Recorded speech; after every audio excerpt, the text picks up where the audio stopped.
Now, when I say you got to look at the agenda and let that be the lens of how you process what is being told to you, I know that some of you are going to say, yeah, good thing for Cuomo to say he's a member of the MSM, as if mainstream media must be a bad thing.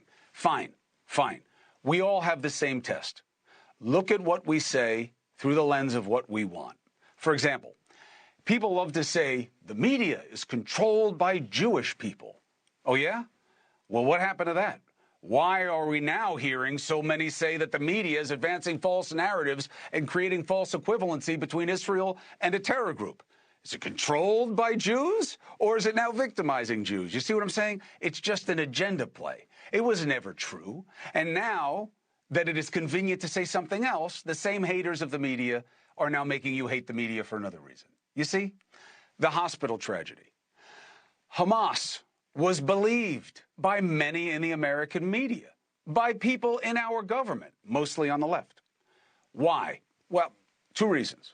One, it does have a ring of truth to it that probably the people you're fighting against would do something bad to you, and certainly this was something bad to you. But you can't end the analysis there, and we didn't here. And thank you for being part of that process with us. Hamas gave no proof, and they are a terror organization that victimizes their same people. Now, Israel started off by saying it wasn't us. People were dubious. They are not known for targeting anything like a hospital. It's a war crime. They then showed video. The video was not conclusive, some timestamp issues. Now they have what they say is a phone call between Hamas operatives discussing a rogue or a mistaken attack from the Gaza side that wound up hitting or contributing to the explosions at the hospital. Now the American president says that American intelligence suggests it was not Israel. So do we know for sure? No, but we know a hell of a lot more that goes to Israel's side of believability than we do on the Hamas side. But you still got to feed the equation. The president of the United States needs it to not be Israel. He's standing in Israel, saying he stands with Israel.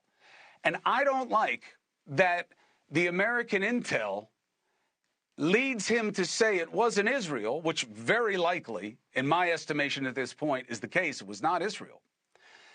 But they say open source information. You know what that means? That means it's stuff that you and I can see. It means that they don't have any special intelligence on this. That's how we kind of got into that dossier problem during the Russia investigation. And the second thing is, well, if they know so much, how come they don't know how it happened? You see what I'm saying? You got to look at the agenda again. Of course, the president of the United States doesn't want it to be Israel, and he may well be right. But the way he explains it is not compelling. So now you get to Governor DeSantis is also an example of the foul play here. Listen to what he said.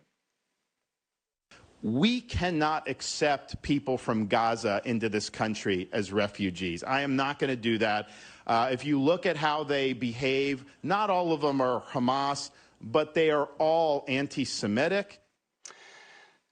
Not only are they not all Hamas, please.